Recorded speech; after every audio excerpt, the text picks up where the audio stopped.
Professional handshake. Professional profile. In-depth analysis of professional issues.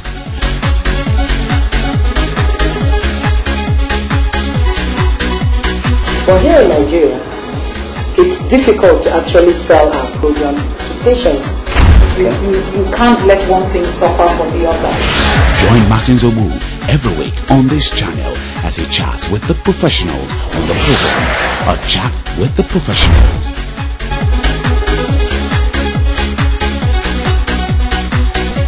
A program designed to x-ray the activities of professional individuals and corporate bodies. Join us. You're welcome back. You're still watching A Chat with the Professional, and with me remains the U.S. Undersecretary in charge of Democracy and Global Affairs, Maria Otero. We've been discussing U.S.-Nigerian Binational Commission, and this time around we are going to get into specifics as I ask you now. Come 2011, Nigeria will be getting into the real thing, general elections. Given what has played out within the past few months, the issue of parties coming out to say this person is not qualified to run, the other person is qualified to run, on account of zoning, which is primarily unconstitutional. What's the views of the U.S. government in all that? And what's your own personal opinion regarding how these elections should be conducted? We believe that the most important thing about the elections is that they be an event in which all of the pieces that are necessary in order for an election to be carried out in a way that is credible and that everyone sees that it is fair and that the vote of every Nigerian counts is the most important thing. Okay. And this is going to take a great deal of work. I think the chairman of INEC and the commissioners are quite aware of that. And there's very short amount of time to do it in. So it is very important that they remain focused and that they work very closely. The most challenging undertaking is the voter registry, because there are 70 million Nigerians that will be voting, and being able to do this in this short amount of time and being able to train those that are going to be taking in the information will require a great deal of work. And our opinion is that that is really where the emphasis should be. And we have heard the president be committed to carrying out elections that are not going to have any semblance to the elections, the previous elections of 06, 07. Yes. Great. Education and democracy, they go hand in hand. Now, we're having a great challenge with women and youth, not just in Nigeria, but the entire continent of Africa.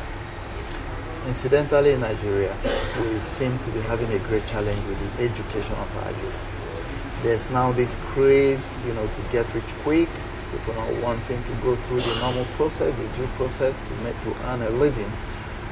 What would be your advice to women and youth to ensure that, because I personally believe that when the youth and the women are empowered, we have a great future.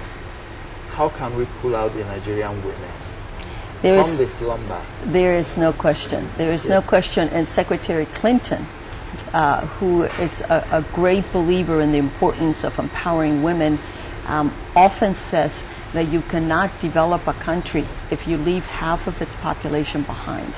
And she's talking about the women. And so there is absolutely enormous importance in being able to make sure that women are not only empowered but are given the opportunity to participate fully. And that is a job that belongs not just to women but to men and women in the society. I would say also that this is where the civil society can also play a very important role. There are very important women's organizations in Nigeria that operate at the grassroots level and that spend time even going door to door, meeting with women, helping educate them about their rights and also about voting and participating in the elections, and engage in a way that also empowers women. Bringing women out to vote is enormously important, and they have come out in the past, as you know. So this is one piece that is very much something that we also want to support. And the youth is also a very important part. The youth can become disenchanted if they think and if they see that elections are not fair, or if their vote is not counting. And bringing them forward, being able to make sure that they're participating should also be something that is a high priority. They are really the future, not just of this country, but of all of Africa. You might know that as a way of celebrating the 50th anniversary of independence of so many countries, President Obama held a presidential forum of African youth who participated in Washington, and it was a stellar group of young people. I met with them and had the opportunity to hear their views, and believe me, they left me highly optimistic, because there's such great potential and power among the youth in Africa, and one has to give them the opportunity to become the leaders. So far so good. It's been refreshing speaking with you, but you've been in Nigeria for a couple of days now. Would like to share your experience. Where the places you've gone to, what were your experiences like?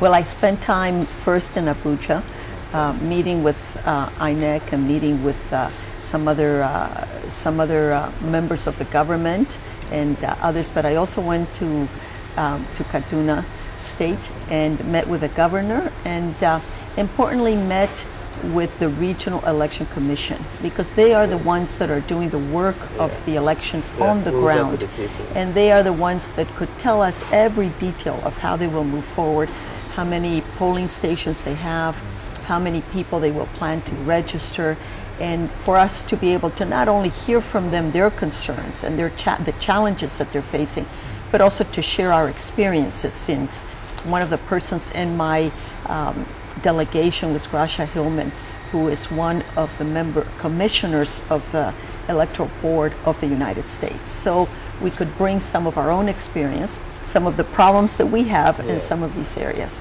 And also in Kaduna, we were able to meet with members of civil society, those that are going to be participating. We believe they can be very important players in helping make sure that this is a very good and solid election. Fantastic. And as you leave Nigeria, what would be your parting word? It would be one of continued hard work to make sure that these elections of 2011 are elections that are credited and highlighted by everyone in the world. Because as I have said several times, the world is watching Nigeria as it takes on this very important election. Thank you very much. Right now, I am going to perform a ceremony that ordinarily should have been done by someone else. But as we leave Nigeria, I would like to, on behalf of the Federal Ministry of Information and Communications, decorate you with this Nigerian flag. With this wonderful flag. So that by the time you get back, you do tell them that in Nigeria we are indeed good people, and it is a wonderful great nation. People. Yes. Thank you. So thank you very much. Again, it's wonderful to be with you. Wonderful to be in your show. What is what we call the professional handshake. We do that to encourage the younger ones so that they aspire to be like you. By the time they watch professionals like you on this show, having this professional handshake, they want to work hard so that someday they too will be sitting here to receive that. Thank you. Thank you. Work on that handshake. Yes. Thank you very much. And so, viewers, at this moment, we must take another break. I will be back after this time out to wrap up the show. Please stay.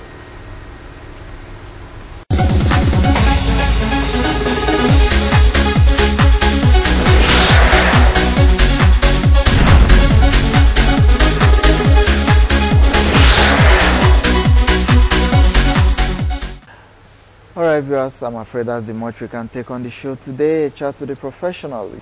You will agree with me that Maria Otero is indeed a core professional. Her level of articulateness tells you where she's coming from.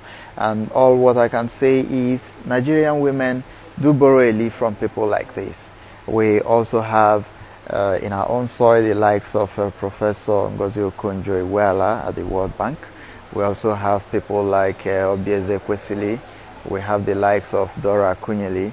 And what these women remind me is what my mom told me when I was very young, that if you do not have a good mother in a society, that society is doomed. And so if we have women like this in positions of power, you can be sure that we'll have a better society. And so the younger ones, as I keep saying, the show is there to encourage you. What we are doing is to spur you to greater heights. Get into studying a course you'll be proud to practice by the time you leave school. Don't just get into a school to acquire a certificate that you might not be able to defend. And so till next week when I come your way, I remember Martin Sobu saying stay blessed, and please watch out for the 10th anniversary special. Come November 7th, it will be celebration galore. Till then, I'll see you.